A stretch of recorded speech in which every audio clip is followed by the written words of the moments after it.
Hey guys, tonight we descend into the hushed marble corridors of the Vatican, where incense clings to the air and candles flicker over centuries of stubborn tradition. Picture yourself seated on a cold stone bench cloaked in the hum of Latin prayers and whispered politicking. The year is 1061, and the air in Rome is thick not with smoke or perfume, but with theological tension. You're not here to debate salvation or heresy. No. You're here for something far hairier, a bitter decade-long argument over beards. It sounds absurd, doesn't it? But you probably won't survive this ideological standoff with your sanity intact. Because tonight, the beards are serious. The papal court is divided, bishops and abbots glowering across the room, fingering their own whiskers with a mix of pride and trepidation. This is not about grooming. It's about God power and what it means to look holy. So before you get comfortable, take a moment to like the video and subscribe, but only if you genuinely enjoy what I do here. Let me know where you're tuning in from and what time it is where you are.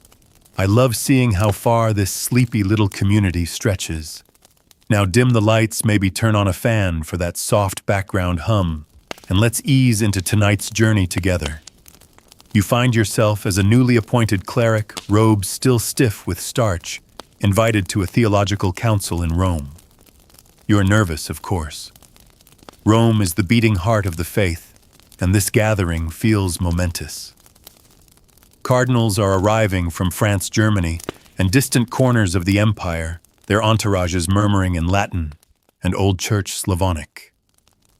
It's overwhelming, and yet strangely, there's a single theme bubbling beneath all the sacred ritual and ceremony beards. At first you think it's a joke. A few clergy share stories. One bishop in Burgundy was excommunicated for refusing to shave before Mass. A Greek abbot was mocked by Roman priests for looking like a wandering mystic. A young friar confides in you that he hasn't seen his chin since he was 12, and frankly, he's scared to. But the tension is real. You quickly learn the divide is mostly geographic. The Eastern Church, orthodox and proud, considers beards not only holy, but mandatory. To shave the face is to reject divine masculinity. Meanwhile, in the West, particularly in Rome and under the influence of reform-minded popes, a clean-shaven priest symbolizes humility, discipline, and a rejection of worldly vanity. In between meetings, you wander the Vatican gardens and overhear whispered arguments.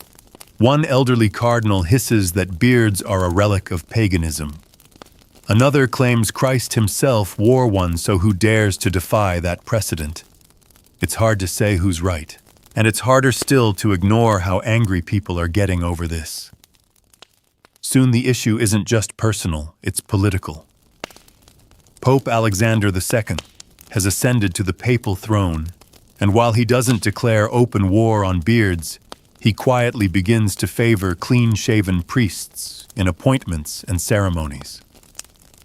This sends a ripple of panic through the more hirsute clergy. A Greek monk named Basil openly accuses the Pope of heresy, claiming that God's wisdom flows through the follicles. The crowd gasps. He is escorted out in silence. You watch this unfold seated quietly among the novices and scribes, wondering if anyone remembers that this is all about facial hair. But it's not just hair. It's about obedience, about East versus West, and about whose interpretation of holiness will dominate the next century. At night, you lie awake in your cell, the candle flickering low, wondering what side of the razor you belong on. A week later, you're summoned to a gathering at the Lateran Palace. Word is that Pope Alexander himself will address the matter. The crowd is thick, some men nervously smoothing their beards, others defiantly stroking theirs in the open. You clutch your robe and slide in near the back, heart thudding.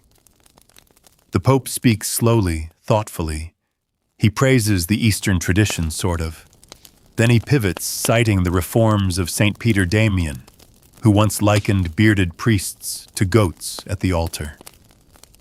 That draws a chuckle from some and a sharp intake of breath from others. Then comes the pronouncement going forward: all Western clergy must shave, not just for appearance, but as an act of humility and unity. The room explodes. Some priests weep, others shout. One bishop faints. A monk throws his shaving knife to the ground and storms out. You sit frozen, watching beards fall from grace in real time. That night, Rome buzzes like a beehive. Barbers work overtime. Some priests shave in shame, others in protest. One bold friar burns his own beard in the square, chanting psalms as the hair curls in the firelight. The air smells like scorched wool and incense. And just like that, a papal policy becomes a theological fault line. You don't know it yet, but this beard edict will spark years of protest splinter discussions at councils, and even influence art paintings of Christ suddenly show him suspiciously clean-shaven in some parts of Europe. For now, you close your eyes, the sounds of clippers echoing down the cloister hallways. You've joined the church, not for power or vanity, but for peace. And yet here you are, caught in a war of whiskers. And it's only just beginning. You wake to the faint rustle of cassocks and the quiet scrape of metal against stone. It's still early, the kind of blue-black morning where the stars haven't quite surrendered to dawn, but the Vatican is already awake. Outside your chamber, a line of red-eyed priests files silently past, clutching razors' basins or small mirrors. Some look resigned. Others look defiant. A few weep as they touch their chins one last time. You're one of the lucky ones. You haven't grown a beard yet. But that doesn't mean you're safe from the politics. If anything, your smooth cheeks mark you now as someone who might be loyal to Rome's decree, a silent participant in the purging of tradition. You see it in the glares of older monks. You hear it in the passive-aggressive comments during breakfast. Some of us still carry the weight of holy tradition, even if it itches. Later that day, you're assigned to copy letters in the scriptorium. The walls echo with more than the scratch of quills. Rumors buzz like wasps.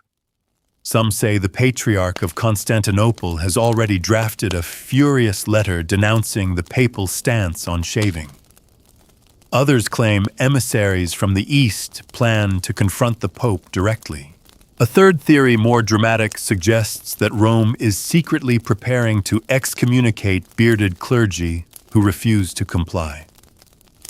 Your fingers cramp as you write the same words over and over: obedientia, humilitas, unitas. Obedience, humility, unity. It's all so fragile. Even a beard, it seems, can shatter it.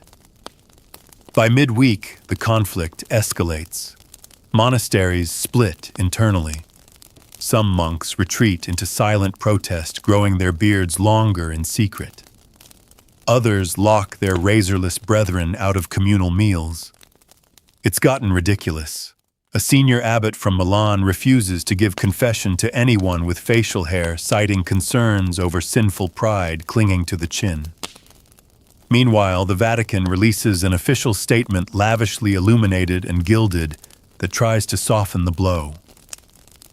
It praises Eastern tradition, but reaffirms that in the West, shaving is now an act of spiritual obedience. The parchment smells like lavender and ink. You're told to deliver a copy to a monastery outside the city. You make the journey on foot, winding through the narrow, cobbled lanes of Rome, then out into the sun-dappled countryside. The abbey you approach is quiet, tucked into the olive groves like a secret. But the moment you announce your purpose at the gate, the atmosphere shifts. The gatekeeper, a thick-bearded monk with arms like barrels, stares at the scroll like it's a snake. "We don't cut God's gifts here," he mutters and slams the door. You return to the city, rattled. For the first time, you begin to understand just how deep this goes. It's not just about face or fashion. For many, this is about identity, about which side of the church will hold sway in the long, slow tug-of-war between East and West. Every whisker is a statement. Every shave a surrender. That evening, the Pope convenes a council of cardinals to discuss the growing unrest. You're not invited, of course, but your duties put you close enough to hear murmurs through the high stone walls. Voices rise. Names are shouted. Someone curses in Greek. A goblet shatters. When the council ends, the outcome is clear: the Pope will not reverse course. In fact, he doubles down. New guidelines are issued. All Western clergy must appear clean-shaven during Mass. Those who refuse risk losing their benefices. The statement is bold, and to some it's a declaration of war. You walk back to your quarters past candlelit courtyards haunted by the faces of men who once seemed eternal. Bearded saints in mosaics. Christ himself rendered with flowing hair and thick curls in ancient icons. What does it mean, you wonder, if we start revising even his face? The next morning, things turn violent. It happens in the marketplace. A crowd gathers around a bearded monk preaching loudly about false popes and the sin of the razor. He stands on a barrel fire, in his eyes, his beard almost biblical. A few onlookers cheer. But then a group of clean-shaven priests, young, eager to prove their loyalty, approaches. They shout him down. One hurls a rock, another lunges.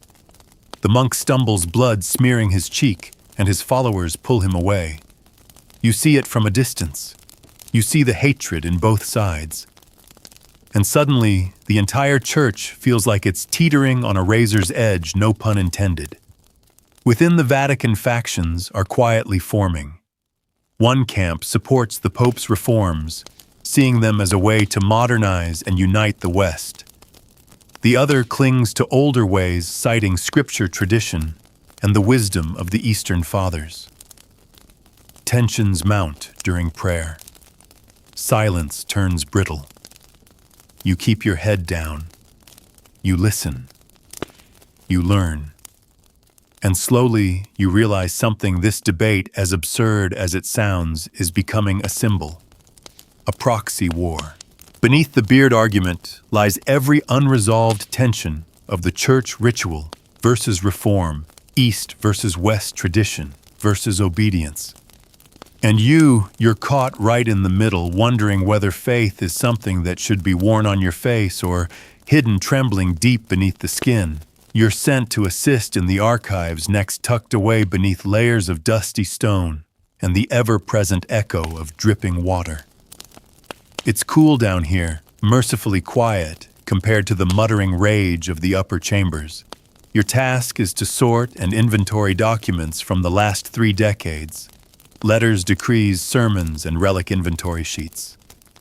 Boring work until you start to see a pattern. Beards. Again. Over and over, beards appear in records like breadcrumbs. A 1035 letter from a bishop in Arles, pleading for leniency after being barred from communion due to an untrimmed state. A papal bull from 1049 warning that the image of God should not be obscured by vanity. A sermon by St. Peter Damian likening shaggy monks to wolves in clerical robes. It dawns on you, this has been brewing long before the recent crackdown. The beard was never just hair. It was prophecy, rebellion, humility, and ego all at once. You pause over one document, a letter from an anonymous monk in Gaul to the Pope dated nearly 20 years ago. If the face is the mirror of the soul, then to shave is to polish it. But if the beard is God's veil, then to trim it is heresy. The handwriting is shaky, desperate. You wonder what became of him. You wonder if he still had a beard when he died. Later, while delivering the updated register to the Vatican's inner sanctum, You catch part of a hushed conversation between two older cardinals. One murmurs, "The Byzantines are watching closely." The other snorts, "Let them. They've clung to their icons and incense so tightly they've forgotten what obedience means." It's there again, that word. Obedience. It echoes in your mind like the tolling of a distant bell. And then the unexpected happens. A letter arrives from Constantinople, delivered by a silk-robed envoy with a flowing silver beard so majestic it seems to shimmer in the candlelight. You happen to be in the antechamber when he arrives. You freeze mid-step as he passes. He doesn't look at you, but you can feel the disdain dripping from his posture. The letter is read aloud later that day before a gathering of bishops and scribes. The Patriarch of Constantinople denounces the shaving policy as an act of spiritual arrogance. He accuses Rome of weaponizing appearances and warns that this could deepen the rift between East and West. When Rome cuts its beards, the letter reads, it cuts itself away from unity. Some gasp, others scoff, but everyone hears the threat beneath the velvet words. The Pope's response is swift but calculated. He releases a carefully worded reply thanking the Patriarch for his concern, reaffirming Rome's autonomy and claiming that outer appearance must serve inner holiness. The reply closes with a veiled barb. Our Lord spoke not of the length of one's beard, but the depth of one's humility. You can almost hear the sarcasm slide off the parchment like wax from a candle. From there, the debate enters its next phase, art. Yes, art. The Pope commissions a new series of frescoes in a nearby chapel, portraits of saints, apostles, and Christ himself, all conspicuously clean-shaven. You are sent to help oversee the manuscript copying of the visual references. The artists are good, almost too good. You watch in silence as St. Augustine, once bearded in every depiction you'd ever seen, is slowly reborn with a soft, smooth chin and lips slightly parted in serene submission. But the Eastern monks catch wind of this too, and soon paintings begin to appear in private chapels that go in the opposite direction. Christ, with a thicker beard than ever apostles, whose facial hair practically glows with divine fire. In one particularly audacious mosaic, a clean-shaven Judas kisses a bearded Jesus, as if to imply that shaving itself is betrayal. You never expected art to carry such weight, but now every brushstroke feels like an argument, a coded insult, a prophecy. Then the underground letters begin. You find one tucked under a manuscript in the scriptorium, unsigned, but scrawled with urgency. The razor is the serpent in the garden. Beware those who bring it near. Another simply says, Rome has forgotten what the face of holiness looks like. There are whispers of a breakaway monastery forming in the hills near Ravenna, a haven for bearded clergy. They call themselves the Order of the True Face. You're not sure whether to laugh or worry, maybe both. Meanwhile, enforcement grows stricter in Rome. A Dominican friar is publicly stripped of his robes for refusing to shave before preaching. The spectacle draws a crowd. Some cheer. Others avert their eyes. The friar doesn't resist. He merely kneels, says a prayer, and walks away, beard catching the wind like a banner. You lie awake that night with one question pounding inside your skull. How did this become the defining issue of the church? Not poverty, not charity, not doctrine. Hair. But you know better by now. It's not about the hair. It never was. It's about control, about who gets to define piety, about whether tradition can ever stand still in a world that never stops moving. And maybe, just maybe, it's about fear. Fear that if even the beard can be taken, nothing sacred is safe. You're summoned early the next morning before the bells have rung for matins. A young messenger, face flushed with urgency, knocks on your door and hands you a sealed scroll, to be delivered to Cardinal Benoit. Immediately. You dress in haste, fingers trembling slightly as you fumble with your robes. Not because of the urgency, but because Cardinal Benoit is one of the loudest voices in the beard debate, and he is known for his temper. His residence is cloistered within a shaded courtyard overgrown with ivy and heavy with the scent of rosemary. The guards let you in without a word. When you find him, he's seated beneath a fig tree, alone, sharpening a quill. His beard, thick, bushy, and defiantly intact, bristles with each breath he takes. You hand him the scroll. He breaks the wax, reads silently, and then, without looking at you, mutters, "It's happening." You hesitate. "What is your eminence?" He finally looks at you. His eyes are sharp, ringed with exhaustion. The line is hardening. This is no longer a theological debate. It's turning into a schism. The word hits like a slap. Schism. You'd heard it before, whispered in corners, buried in theological warnings. But no one had said it aloud until now. That afternoon, a procession of Eastern monks arrives at the gates of Rome. They come not in protest, but in witness. Their leader, Abbot Simeon of Thessaloniki, requests an audience with the Pope to clarify concerns. You're assigned as a scribe to the exchange. It's not a formal council, just a discussion, but it feels like something heavier. The meeting takes place in a sunlit hall of the Lateran. The Pope sits in high-backed silence, flanked by bishops. The Eastern monks enter like ghosts, tall, robed eyes, unreadable. Their beards flow like waterfalls, oiled and braided in solemn defiance. Abbot Simeon speaks softly but firmly. "Your Holiness," he begins, "we do not come to accuse.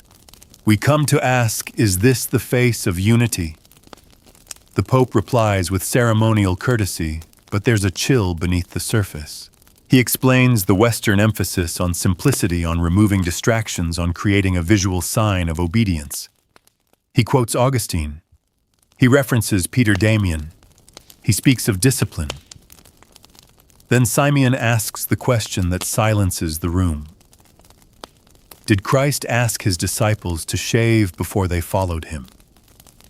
A breath catches in your throat. No one answers. Not because it's difficult, but because the question exposes something raw, something inconvenient. The conversation continues, civil but brittle. Both sides smile, but their words are laced with judgment. By the time the monks leave, nothing is resolved. The Pope agrees to consider their position, but everyone knows it's a courtesy, not a concession. Later that week, another letter arrives, this one unsigned, but clearly penned by someone inside the papal court. It's addressed to the Patriarch of Constantinople. It accuses the Eastern Church of clinging to outer forms while ignoring inner decay.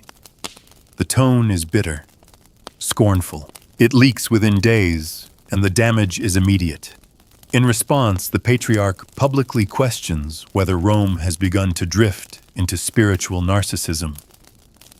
He claims that shaving the beard is the first step toward denying the body's role in worship. What next, he asks. Shall we paint our saints in Roman tunics and call them angels? You feel the weight of it all pressing down like a stone in your chest. You've grown up in a church that claims to be universal, eternal, one. But now you see cracks forming where hair meets skin, where icon meets parchment. And still the edicts keep coming. The Pope now insists that even lay brothers who serve in Western monasteries must shave even if they do not lead Mass. Priests begin inspecting one another like soldiers in a barracks. Complaints multiply. A monk in Marseille is exiled for hiding a goatee beneath his hood. Another in Florence writes a hymn praising the shorn and sacred. A third dies of illness refusing treatment from a clean-shaven physician he deems impure. The church, it seems, is sick with symbolism. But amid all this, a strange kind of solidarity grows in secret.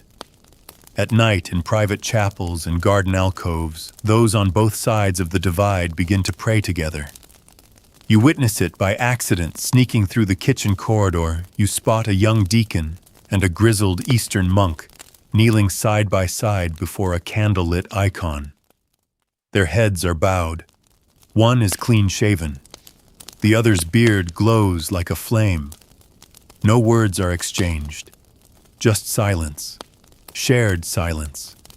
And that's when you begin to wonder, maybe the real church is not what's shouted in councils or carved into marble decrees. Maybe it lives in quiet moments like this, beneath the noise, beneath the vanity. Still, the argument rages on. You're sent next to assist with correspondence from France, where a number of bishops are now openly rebelling against the shaving policy. Their letters are polite but pointed. We accept the wisdom of Rome, one writes, but we must also heed the witness of our fathers.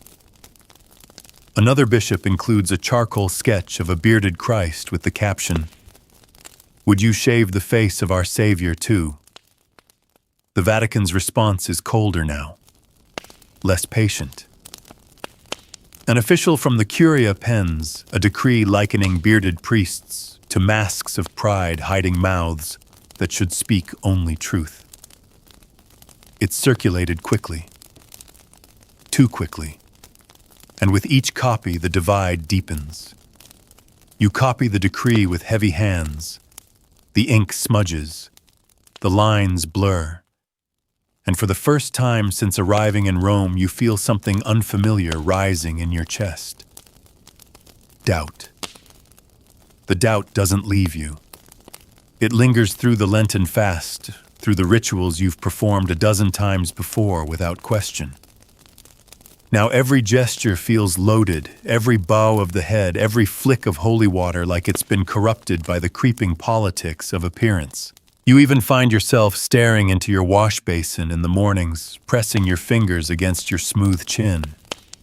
Not out of vanity, but curiosity.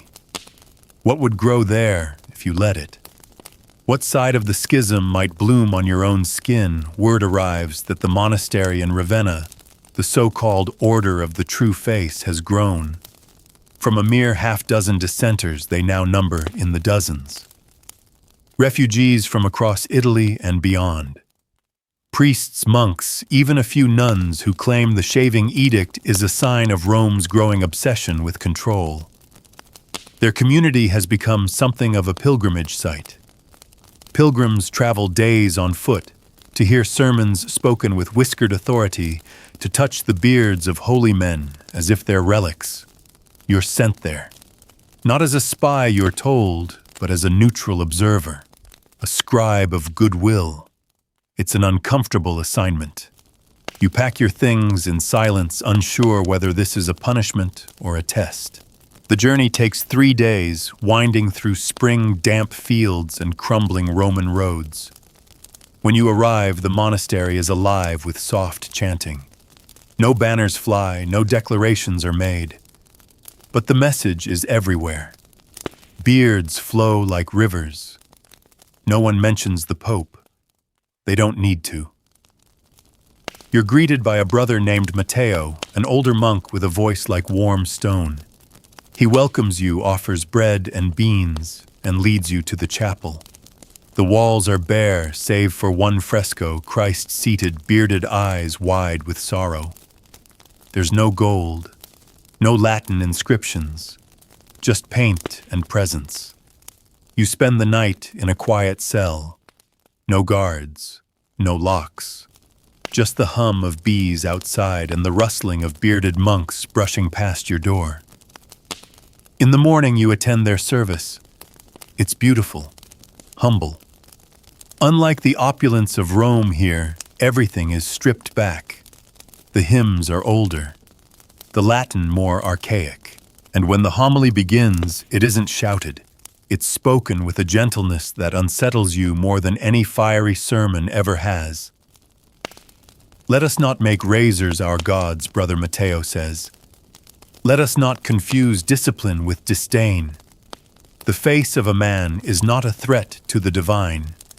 It is a window into it. You write this down, hands trembling slightly. After the service, he invites you to walk the gardens.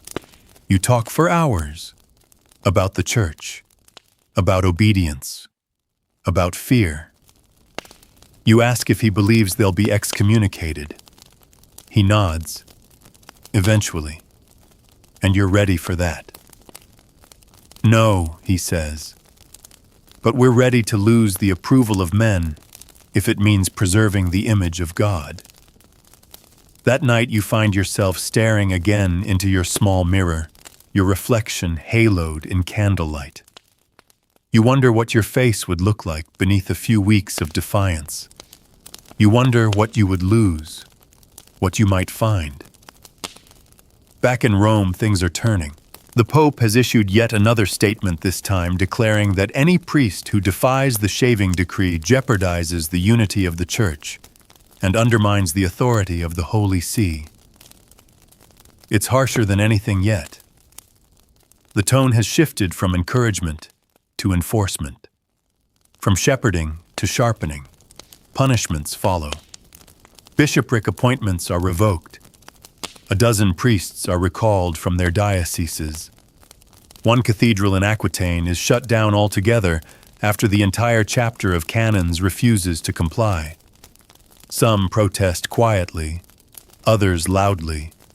But more and more, the Church is splitting not yet in name but in practice. Rituals begin to diverge. Masses differ in style depending on whether the officiant's chin is bare or bearded.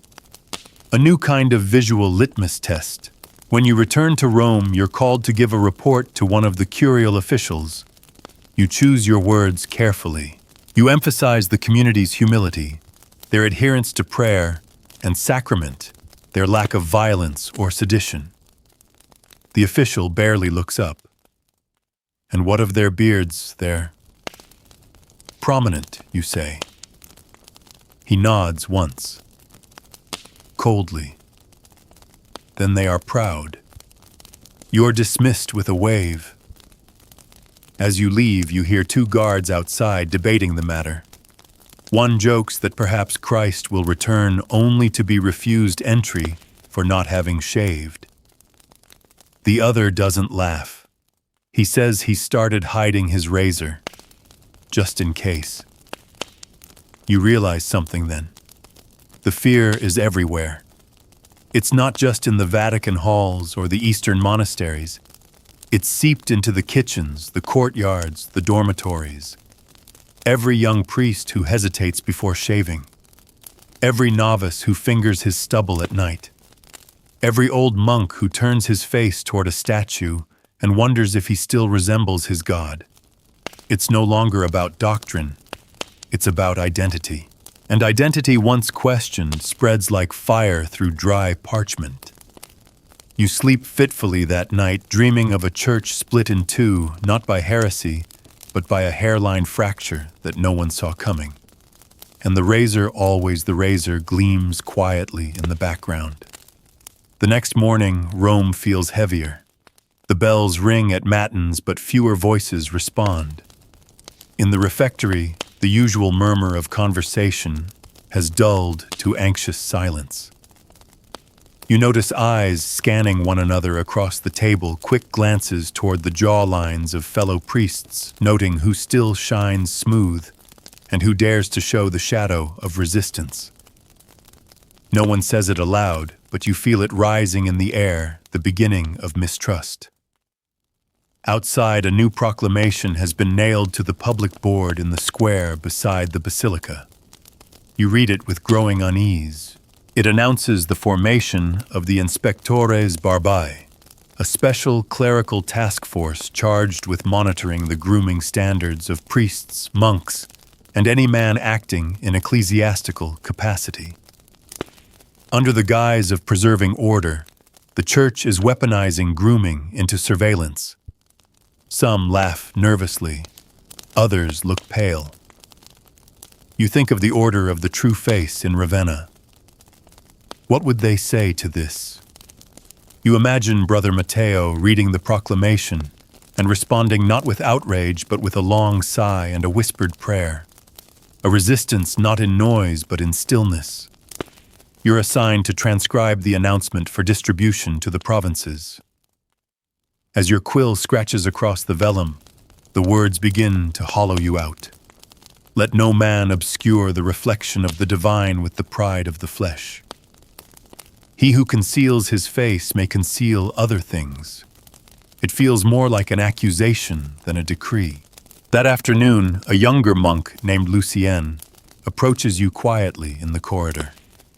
He's been in Rome only a few months, wide-eyed, fresh-faced, eager to serve. But today he looks haunted. Is it true, he asks, that the Eastern churches might excommunicate Rome if the Pope doesn't relent? You start to deny it. Then stop. Because in truth you've heard the same whispers. Some say Constantinople has drafted a counter-edict declaring beardless clergy spiritually unfit. Others claim secret letters are being exchanged between Orthodox metropolitans planning a formal declaration. Nothing's official, you finally say. But things are tense. Lucien leans closer.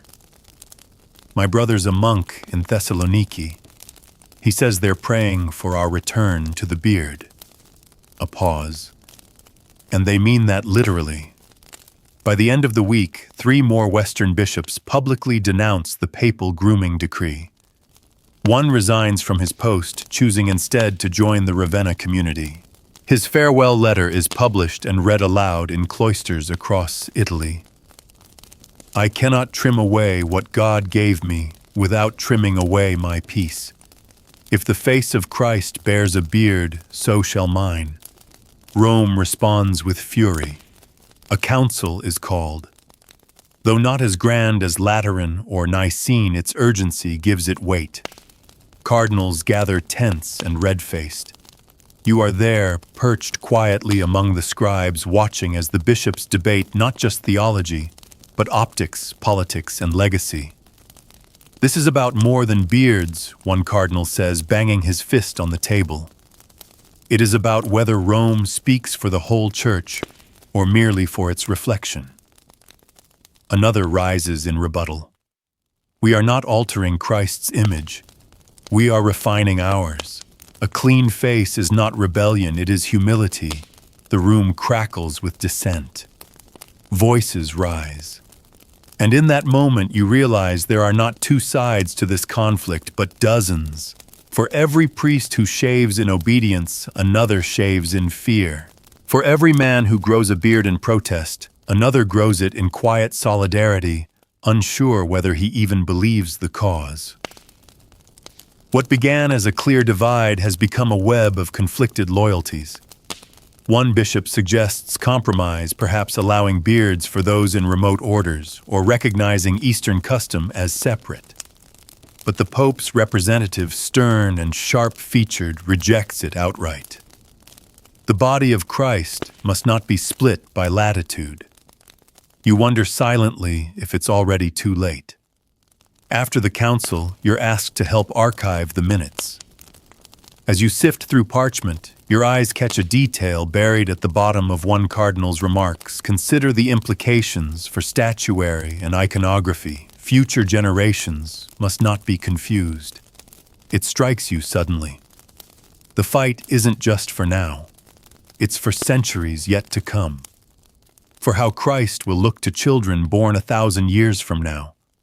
For how holiness will be sculpted, painted, preached, and remembered. In trying to control the present, the Church is quietly trying to edit the past and preempt the future. You step outside into the twilight and watch the pilgrims gathered in the square. Some carry candles, Others carry inked woodblocks of a bearded Christ pressed onto parchment. A few recite the Beatitudes in low, defiant voices. It's not a riot, not a rebellion, just a peaceful insistence. We see him this way, and we will not forget. Nearby, a young Dominican friar is speaking to a group of students. The enemy is not the beard, he says. It is disobedience disguised as tradition. The Pope speaks with Peter's voice. We must trust him. One student raises a hand. And what if Peter had a beard? The friar doesn't answer. You return to your quarters that night and stare again at your reflection. You run your fingers over the slight shadow blooming on your chin, and for the first time you don't wipe it away. You don't fetch your razor, not in protest, not in pride, but in quiet recognition that you too are part of this history now, whether you asked to be or not. It starts with a statue, a new one unveiled in the courtyard of Santa Maria Maggiore. Commissioned by the Pope's most trusted sculptor, the piece is meant to symbolize the new face of the Church. It stands tall and pristine Christ in white marble arms, outstretched in a gesture of peace. But something is missing. The beard. His face is smooth, youthful, even idealized. Roman in its symmetry, almost imperial in poise. When the cloth is pulled away before the gathered crowd of cardinals, scribes, and pilgrims, there's a moment of confused silence, then an audible gasp. Whispers ripple out like shockwaves. He has no beard. That can't be.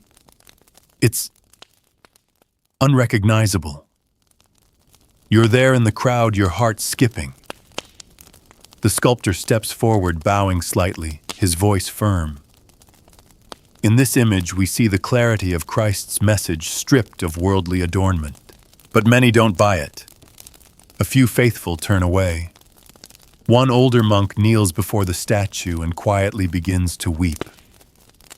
What was once a theological debate, what had become a bureaucratic power struggle, is now art. And art is dangerous, because it lasts. Within days, copies of the statue begin appearing in other churches across Rome. Smaller versions, some bronze, others wood, show up in marketplaces.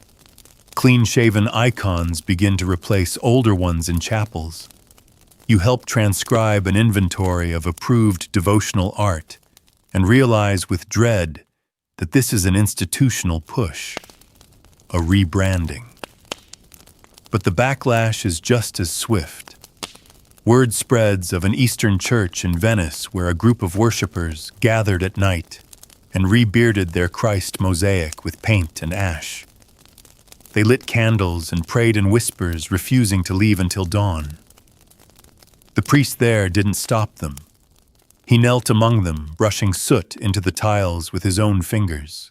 Back in Rome, a letter arrives from the Patriarch of Antioch. It does not address the Pope directly, but the message is unmistakable.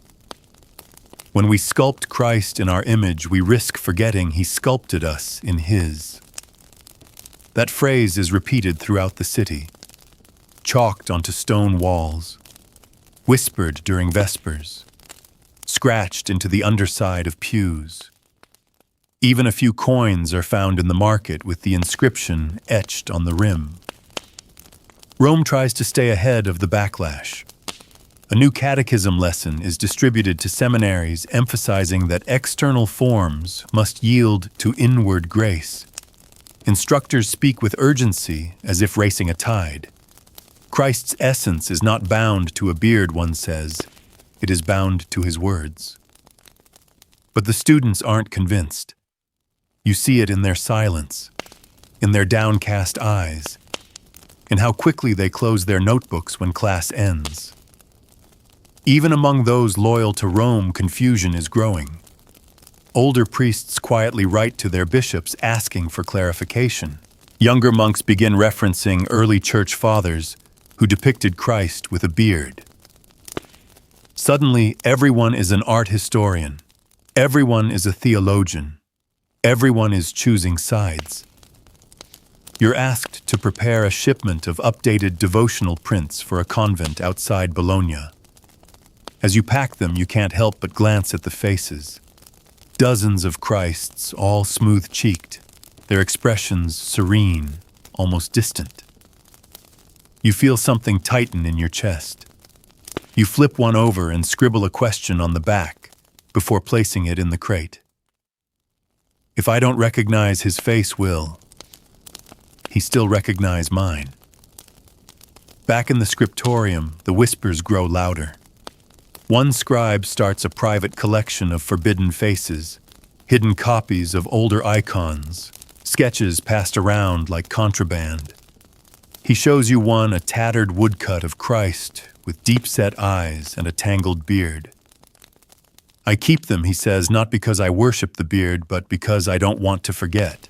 That night, the Pope delivers a homily in St. Peter's Basilica. He does not speak of beards directly. Instead, he urges the faithful to remove distractions, to shave away divisions, to reflect the light of the Lord through the clarity of obedience. His words are careful, poetic, yet unmistakable. You watch the faces around you. Some nod, some don't. In the pew behind you, a woman mutters under her breath, "Obedience should not erase memory." More and more, the divide begins to show itself physically. Churches decorate differently. Altars begin to reflect allegiance-bearded saints in one parish, clean-shaven Christs in another. It becomes possible to know a community's theology at a glance. Some begin to travel farther to attend services aligned with their beliefs. You meet a man who walks 2 hours each Sunday to hear Mass under an old fresco of a bearded Christ. It's not about the beard, he insists, it's about who we believe is behind it. And now even silence becomes political. You start to notice which priests never mention the controversy. Their homilies avoid it entirely. Their faces reveal nothing. But even their neutrality speaks volumes. In a church at war with itself, silence is its own liturgy.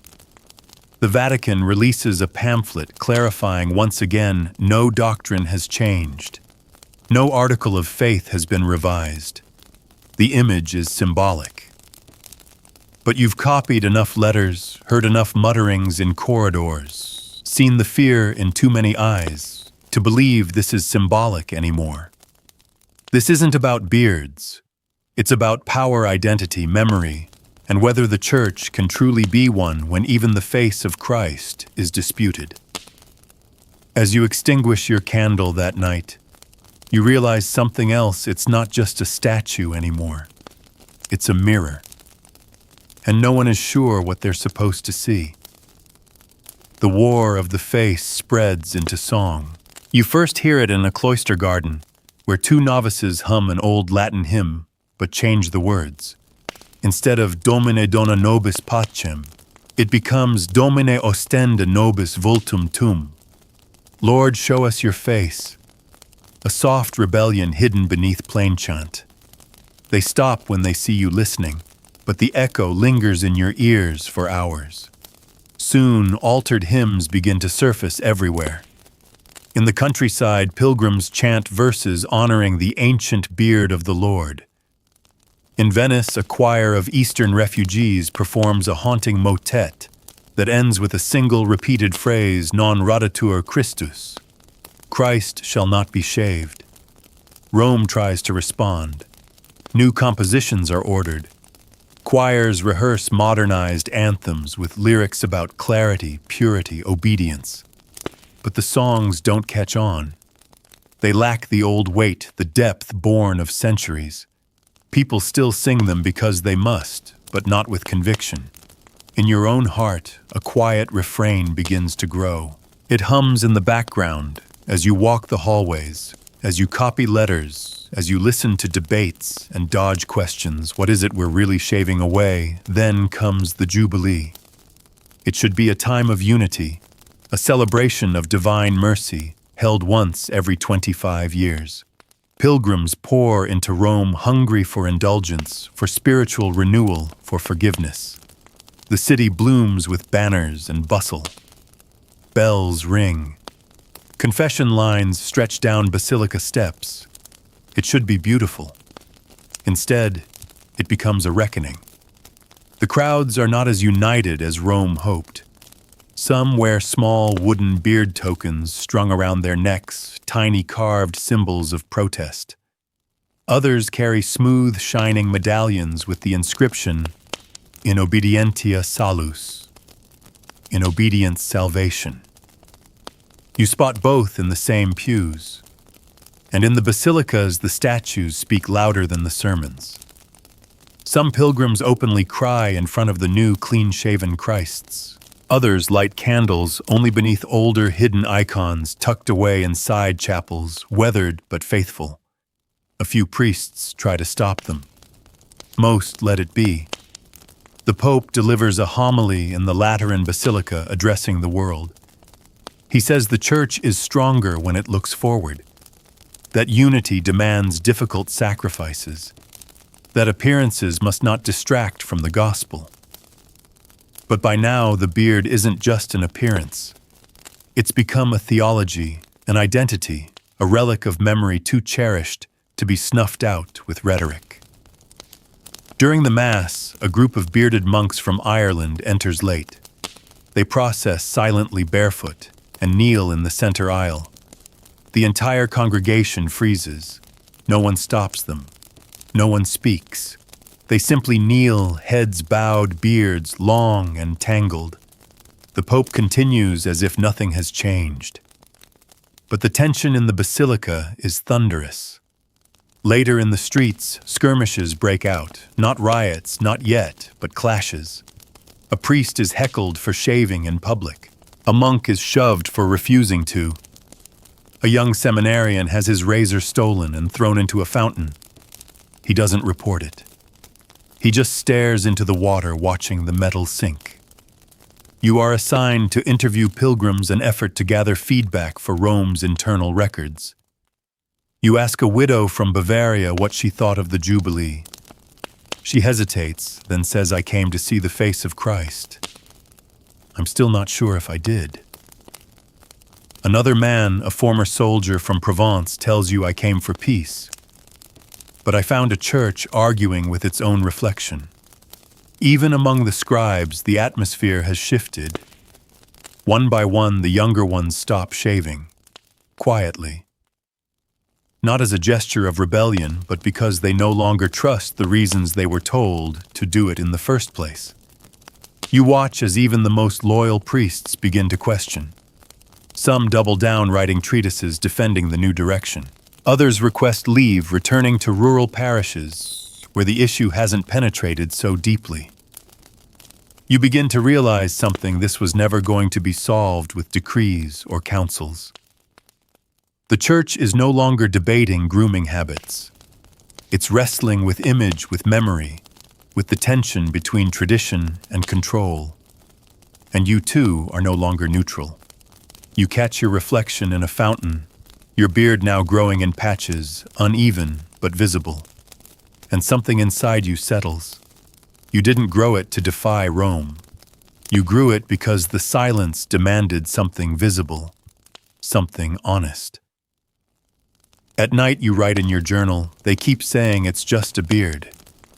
But every time I close my eyes and picture Christ, he still has one. And I need that face. Not because it's holy, but because it's mine too."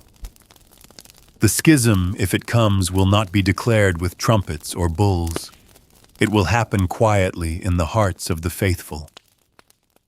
One face at a time. The next wave comes not from the Vatican or Constantinople, but from the universities. Paris, Bologna, Oxford, places where young minds dissect old questions, where theology is less sacred relic and more living argument.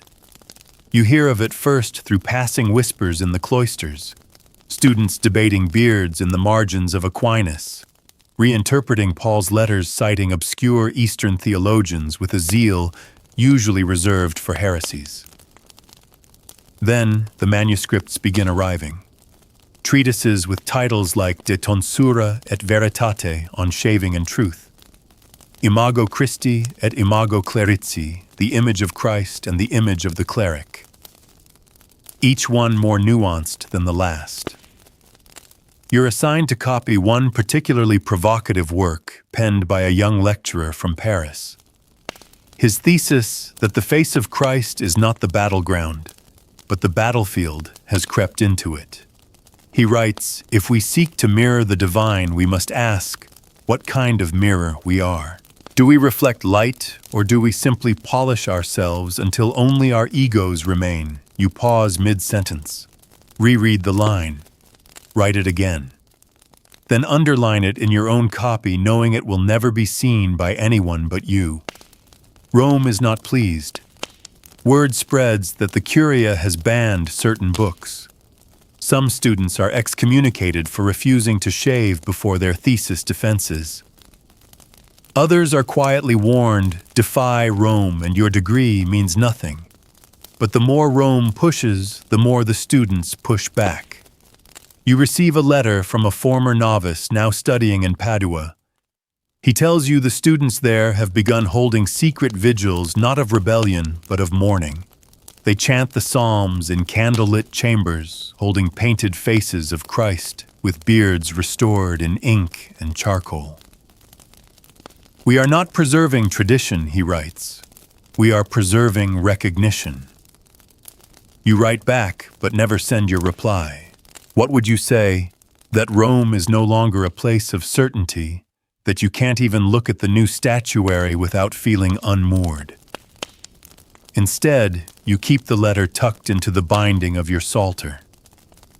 Soon after, something strange happens. The Vatican orders the removal of certain icons from public chapels, especially those whose depictions of Christ are non-conforming. The official wording is careful, to prevent confusion among the faithful. But everyone knows what it means. You're instructed to help catalog the artwork before it's removed. A quiet task done at night under flickering torchlight. You walk the silent nave of San Lorenzo, counting frescoes, noting inscriptions, recording dimensions. When you reach the apse, you freeze. There he is, the face you remember from your childhood, dark-eyed, sorrowful, bearded, and worn. Not beautiful, not perfect, but familiar. Your hand trembles as you write Icon Christ Pantocrator apse fresco. Age unknown, face bearded, eyes uneven, beard split at the chin. You pause, then in tiny script add one more line. He looks like someone I might believe. You return the next night alone, knowing the fresco will be covered the following day. You bring a candle, kneel before the wall, and whisper a prayer. Not for answers, just for remembrance. Elsewhere, the removal of icons sparks unrest. In Avignon, a parishioner throws himself in front of workers, trying to chisel away a mosaic. In Lyon, a group of nuns hides a series of bearded Christ panels in their wine cellar. In Naples, an entire cathedral locks its doors and refuses to let Vatican officials enter until they swear not to touch the altar art. Rome begins to crack down harder. A new order is issued. Any clergy resisting the updated visual standards may be subject to reassignment, laicization, or exclusion from the sacraments. That final threat, exclusion, is the worst. It's not just punishment, it's exile. And still people resist. A bishop in Cologne delivers Mass in a hidden chapel with only older icons on the walls. He shaves but keeps a relic of a saint's beard tucked in his sleeve. Let no one accuse me of vanity, he says, but I will not forget the face that taught me to pray. You hear about a priest in Prague who commissions a secret tapestry of Christ with a beard. Not for worship, but so his children and their children will remember. The tapestry is rolled and hidden in a hayloft. He dies before it's ever unrolled again. And you begin to collect, not relics, not forbidden texts, but faces, drawings, fragments. You sketch from memory, from stories, from imagination. You build a small book, a hidden psalter of visages, you call it, filled with variations of Christ's face, each one bearded, each one different. Some lined with age, some youthful, some kind, some tired. None of them perfect, all of them human. You begin to understand something that no counsel ever put into words. The face of Christ is not a portrait. It's a reflection of the faithful. And if you erase that reflection, you erase part of what holds the church together. The beard, it turns out, was never the threat. The threat was forgetting what we once recognized and how quietly that forgetting takes root. The silence becomes unbearable. Not the silence of prayer or contemplation, but a strained, deliberate silence. One that stretches between old friends and once trusted mentors. A silence made of unspoken fears. You hear it in the way priests avoid the topic during sermons, in how bishops glide past mentions of appearance in theological debates. Even in the refectory, where once there was laughter and discourse, now there's only the sound of spoons in bowls and prayers mumbled too quickly. It's not that the controversy has gone away, it's that everyone is pretending it already ended. And you've learned how to navigate it. You no longer talk openly, but you still listen. You walk the cloisters and courtyards with your ears open, your head bowed just enough to go unnoticed. And you hear everything. You hear about a small chapel outside Florence where the priest quietly allows both depictions, bearded and beardless, side by side. He says nothing about them in his homilies. He just lets people choose which face to kneel before. Some call him brave, others call him a coward. You hear of a convent near Toulouse where the sisters have begun embroidering veiled messages into altar cloths, tiny threadwork portraits of Christ, with wisps of beard hidden beneath the folds. You hear rumors that some Eastern churches are no longer praying for the Pope by name during Mass. It's not official, not yet. But the absence says more than denunciation ever could. And then one day, the absence becomes real. The Patriarch of Constantinople issues a letter not addressed to Rome but to the faithful across Christendom. In it, he does not condemn, he does not accuse, he simply states, where the face of the Lord is hidden, the heart of the church cannot see. That's all. No curses, no excommunications, no formal break, just that. But you know, as everyone knows, what it means. And still, Rome says nothing. No public response, no counterstatement, just more tightening. A new directive from the Curia declares that all depictions of Christ used in educational settings must match the official visual standards set by the Vatican. Theologians who resist are removed from their posts. Seminaries purge old manuscripts. You are ordered to assist in the visual audit of a local monastery. You arrive to find the brothers packing away icons wrapped in linen. One of them, an elderly monk with cataracts, pulls you aside. I never thought, he whispers, that I would live to see the church hide the face of Christ from itself. You don't respond. You don't know how. Later that night, he dies in his sleep. The monks leave his beard untrimmed. They bury him with a folded icon pressed to his chest. A week later, you're summoned by a bishop who once mentored you. A gentleman. Kind even now. But his eyes are hard when he speaks. They're watching, he says. You've been named in several letters. Nothing official. Not yet. But you should be careful. You nod. He pauses, then leans closer. And between us, if you must believe something quietly, believe it deeply. But do not shout it from the rooftops. The rooftops are no longer ours. You thank him and leave.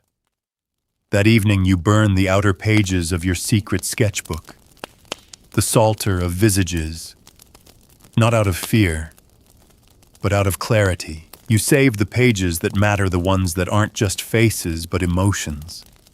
Weariness, sorrow, peace, doubt.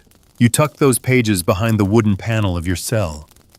You stop shaving completely. No one comments. But they notice. You notice who avoids your eyes, who looks at your face too long, who smiles quietly. Soon after, you receive a visitor. Brother Matteo from Ravenna. His beard is longer, streaked with gray. His smile is still calm. He doesn't stay long. Just long enough to say, "It's spreading." Quietly. Not in revolt. In recognition. The church will not split with thunder. It will divide like river ice, slow, then sudden. You ask if he fears what comes next. No, he says. Because the face of Christ was never theirs to command. And in the end, what is seen cannot be unseen. He places a small gift on your desk, a mirror framed in carved wood. Inside it, etched faintly around the glass, are words from an older psalm, "Thy face, Lord, will I seek." You sit with the mirror for hours after he leaves, not because you're admiring anything, but because you realize something profound. In a church that no longer knows what it looks like, your face, doubtful, imperfect human, might be the last honest image left. The rains begin. Rome, usually golden and dry in these months, turns damp. Gray skies hang low over basilicas. Water trickles between the cobbles. Candles hiss in corners from the chill, and everything smells faintly of wet stone and old incense. People murmur that it's a sign, a cleansing maybe, or a mourning. But no one says exactly for what. You keep walking the corridors now, dimmer and quieter than ever. The silence is no longer tense. It's resigned. In the scriptorium, more desks sit empty. Some scribes have been reassigned. Others, you suspect, simply left. One left behind a single sentence scrawled onto his desk in Latin, "We cut too deep." You don't need to ask what he meant. At Mass, more pews remain unfilled. Some parishioners arrive late, eyes lowered, sitting in the back rows, leaving before communion. The faces of Christ, once unified in tone and image, now vary from chapel to chapel. Some with beards barely tolerated. Others smooth-faced and shining, printed en masse and nailed to the walls like mandates. One day, a young woman enters the cathedral barefoot and soaked with rain. She walks past the new statue of the beardless Christ, kneels, and turns her back to it. She faces the altar, eyes closed, lips moving in prayer. No one interrupts her. You hear stories of entire villages holding Mass in barns or hillsides, where no one asks which Christ is depicted, only if bread and wine are shared with truth. These gatherings are quiet, not rebellious, just tired. Even some cardinals have grown distant. They appear at councils, nod, dutifully speak when called upon, but the fire is gone from their eyes. One you hear has taken to painting in private, a series of small oils of the Passion, each with Christ's face half finished, as if the painter could not decide how he should look. The Pope, too, changes. His public appearances grow fewer, his speeches shorter. When he does speak, his words are polished but hollow, like bells that chime with no one listening. He speaks of obedience, of unity, of moving forward, but his voice no longer commands the room. It merely fills it. Whispers reach you that he has begun praying in private chapels, not the grand ones, smaller places tucked away. Someone claims to have seen him standing before an old crucifix, wooden, cracked, bearded. You wonder if even he remembers why the razor mattered. One afternoon you walk through the basilica and notice something strange. A boy, perhaps 12, is sketching on a scrap of parchment. Curious, you kneel beside him. He doesn't flinch, just keeps drawing. It's Christ, bearded, crying. You ask gently, "Why this face?" He shrugs. "It looks more tired. Like us." You leave him there wondering how a child sees more clearly than counsels. That evening, you meet again with a few others, quiet thinkers, careful men, women, with calloused hands and tired eyes. They speak in low tones, no longer planning to resist, but simply trying to remember. One brings an old relic, a strip of linen faded with time, bearing the faint image of a face. No one knows where it came from. No one dares say if it's real. But you sit with it anyway, passing it gently from hand to hand. Not as proof, but as presence. A presence the church has tried to define, confine, and revise until it slipped through their fingers. At one point, someone asks the question you've been dreading, so what now? No one answers. But later that night, you find your reply, not in words, but in action. You walk to the edge of the city where the old chapel ruins lie. No roof, just stone and stars. You kneel before a rain-slick altar and open your psalter of visages. It's damp, worn, some pages missing, but the ones that remain are smudged with reverence. You open to the one you drew weeks ago, Christ with weary eyes, beard unkempt, lines of grief across his brow. You light a candle.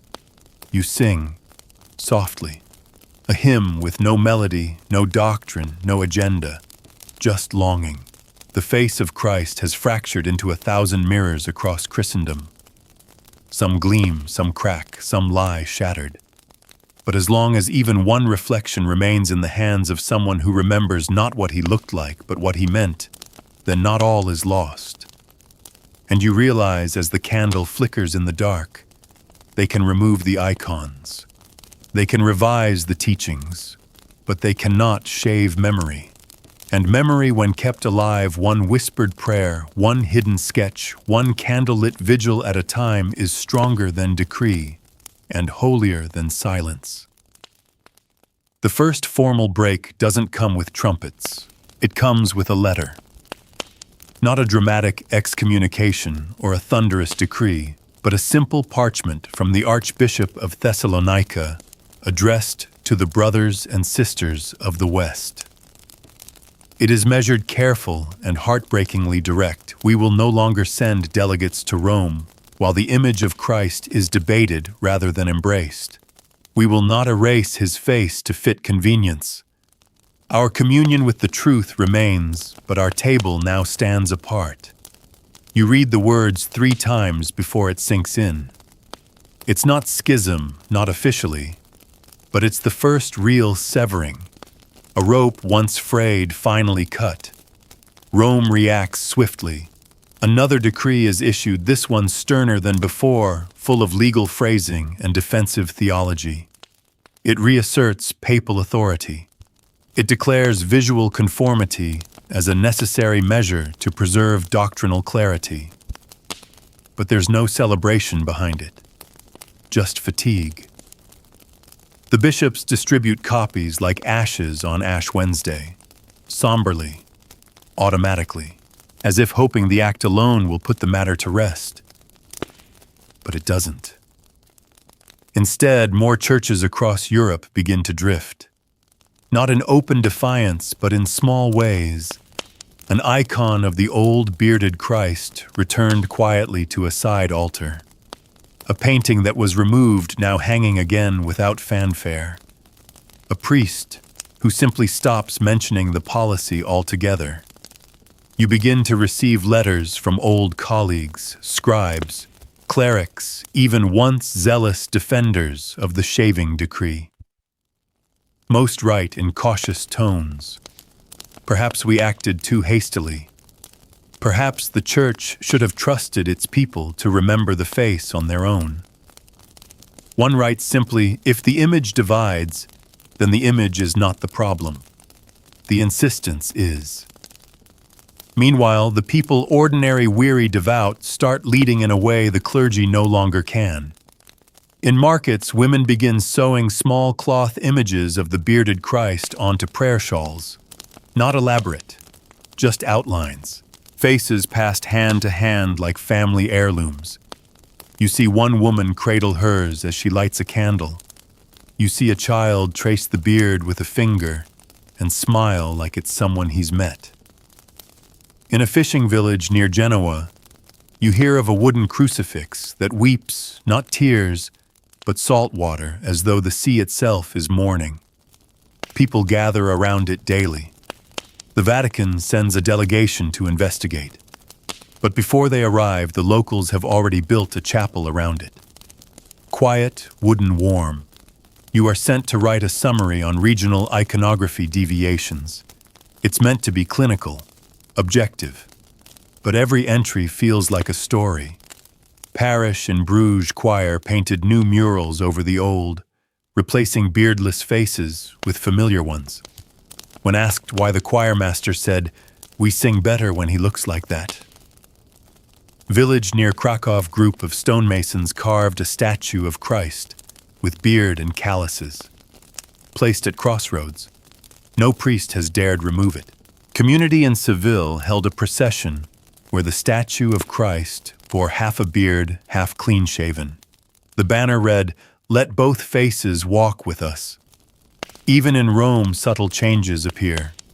A cleaner in one of the minor basilicas places a small carved face beside the altar flowers, barely visible unless you kneel low. It stays for weeks before someone removes it. The next day, another appears, and another. No one claims responsibility. It's as though the city itself is remembering. You begin to understand the church has not fractured entirely. It has not burned or broken. It has simply scattered. Like bread at communion, torn and passed, still holy. You're approached one day by a priest you once trained with. He looks tired. His beard is short, but visible like a truce. He tells you quietly that his congregation has begun praying both images aloud. We say, "Christ in your beard and in your bareness be near to us." You nod. Not because it's perfect theology, but because it's honest. Later that night, in the quiet of your cell, you return to the Psalter of Visages. You turn to a blank page and begin a new drawing. But this time you don't draw Christ. You draw the crowd.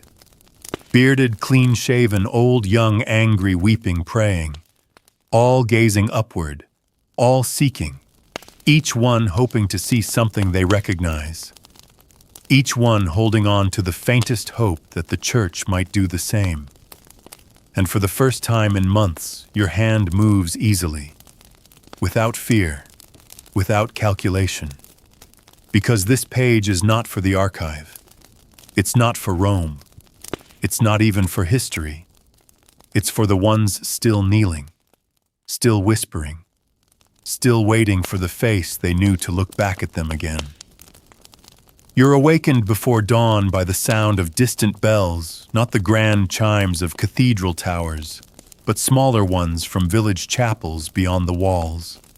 They ring in different rhythms, out of sync, a polyphony of longing. You slip out into the streets of Rome before sunrise. The city is hushed, the stones wet from a night's rain. Lanterns still burn behind windows, casting golden halos across puddles. You see no crowds, no protests, no processions. But something is different. The stillness feels expectant. Then you notice the faces. on doorways carved into shutters, on fountain basins, pressed into wax seals. Faces of Christ, not new, not grand, but countless. Bearded, weary, quietly watching, as though the city has grown eyes overnight. You pause in front of a bakery, where the flour-dusted window bears a single smudged image, a finger-traced outline of Christ's face in condensation. Simple, familiar. The kind of thing you'd wipe away without thinking, except now you don't. Back in the Curia, officials are tense. A new directive is being drafted, an attempt to regain narrative control. The wording is slow, deliberate. You're tasked with making preliminary notes. A young Monsignor leans over your shoulder as you write. "It's only temporary," he says. What is, you ask? The resistance, the longing. They'll come around. You want to believe him. But when you walk home that night, you pass a small alley where someone has painted a mural on the wall. It's crude, faded from rain, but unmistakable. Christ bearded with one hand raised, not in judgment, but in understanding. Beneath it are the words in plain Latin, not rebellion, recognition. That phrase begins appearing everywhere, etched into hymnals, tucked into homily margins, whistled in melody by children running through cloisters. It's not a slogan, it's a sigh, a confession, a declaration that no one wants to fight. They just want to remember.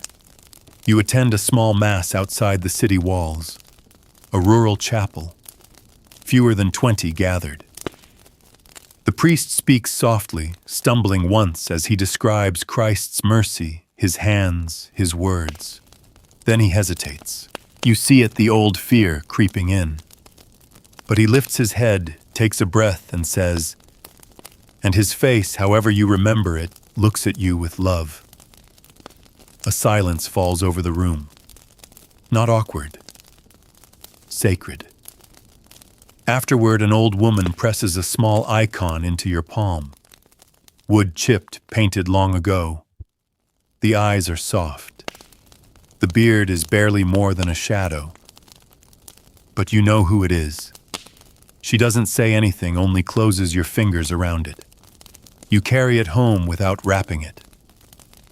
That week, 2 more bishops resign in quiet protest. One retreats to a monastery. The other releases a final pastoral letter that ends with these words, "I shaved my face for Rome, but not my memory. That is a razor they will never hold." Rome responds predictably firm statements, denials, appeals for unity. But the more it speaks, the less people listen. They're not being defiant. They're just looking elsewhere now. You begin to notice how the faithful drift not away from belief, but toward spaces that let them carry both obedience and memory. An abbey in the Alps hosts silent retreats where pilgrims sketch Christ's face in sand, letting wind erase their work by evening. A chapel in Prague holds dual vespers, one side singing before a bearded Christ, the other before the new smooth-faced icon. At the end, they switch sides. No one is asked to choose. And among the young, they're building something different altogether. You receive a letter from a theology student in Toledo. He writes of his underground study group gathering each week to examine ancient depictions of Christ, to explore not which is true, but why the question matters. He ends his letter. They told us to pick a face, we've decided to keep all of them. If Christ became man, surely he can wear more than one. You sit with that thought for a long time. That night you return to your psalter of visages. You turn the page. This time you don't draw a face at all. You draw a mirror cracked, yes, but catching light. And in its reflection, 100 different faces gazing back. Some with beards, some without. All searching, all sacred. Because maybe the truest image of Christ is not any single one of them, but the act of looking for him. The Vatican prepares a new synod. It's meant to heal, or at least to appear so. Invitations go out to bishops from every region, west and east, loyal and dissenting, clean-shaven and bearded. The topic, the unity of the visible church. But everyone knows what it's really about. You're summoned once again this time as a notary to help prepare the documentation. You're given a draft of the opening address. It's lofty, full of carefully chosen language, fidelity to truth, charity, indifference, the tension of tradition. But when you finish reading, you feel nothing. It says everything and avoids everything. You take your seat in the rear chamber when the first day of the synod arrives. You watch them file in, some faces familiar, others not. Some jaws clean and gleaming, others furrowed with white bristles. Everyone smiles. Everyone nods. But it's the kind of politeness that tastes like dust. The Pope doesn't attend in person. Instead, he sends an emissary to deliver his blessing. The emissary reads a prepared statement, predictable, restrained, hopeful in tone. But even he stumbles over the words, the richness of diverse forms. Because everyone knows it's no longer about form, it's about fracture. The first speaker rises, a bishop from Gaul. He speaks not of division, but of grief.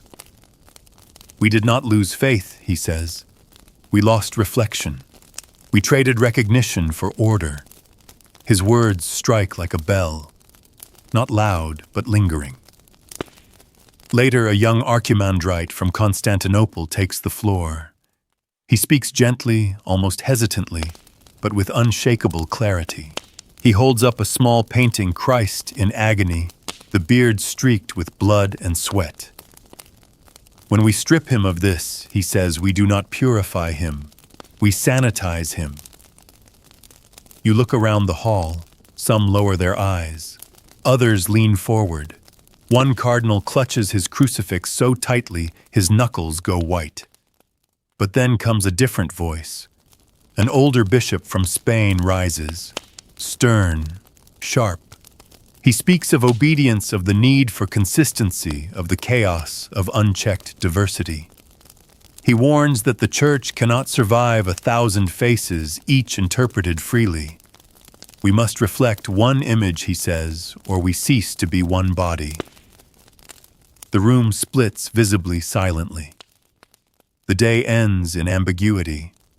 You walk the corridors that evening and overhear scraps of exhausted conversation. What is unity? One priest asks another. Is it sameness or shared breath? That night you cannot sleep. You light your candle and open your psalter again. You flip past the cracked mirror, past the sketched faces, past the reflections. You draw a single hand this time, reaching, open, waiting. Because maybe the face doesn't matter if the gesture is there. The second day of the synod, something unexpected happens. An old nun stands to speak, not listed on the schedule. No title, no fanfare, just habit sandals and a voice like still water. I have served Christ for 60 years, she says, and in every prayer he looked like the face I carried in my heart. Sometimes bearded, sometimes not, but always familiar and always reaching for me first. Silence, a deep one. She bows. Leaves without waiting for reply. The final speaker is a lay theologian from Naples, young, nervous, but resolute. He doesn't carry scripture or image, only a question. If Christ came tomorrow and looked different from what we remembered, would we still follow him? You see the pain of that question land on every face. And you realize this isn't a debate anymore. It's a reckoning with memory, with control, with the limits of knowing. The synod ends with no vote, no declaration, only silence. And and yet something has shifted. When you return to the basilica the next day, you notice that no one has removed the small carved face on the altar rail, the one someone keeps replacing every time it disappears. This time it's left untouched. You stay behind after Mass, alone. You kneel before it, not to take a side, but to say, "I see you," even if I don't know what you look like, even if they argue forever. I still see you. And maybe finally, that's enough. A month passes, then two.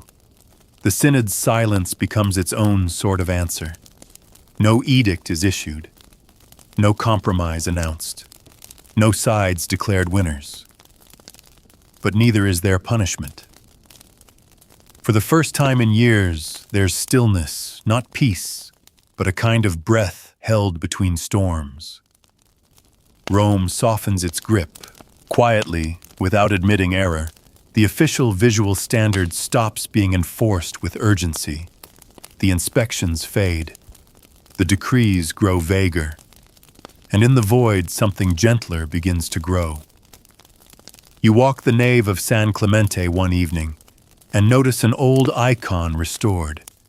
No announcement, no ceremony, just there as if it had never been removed. You touch the frame fingers trembling and realize how little it takes to let memory return.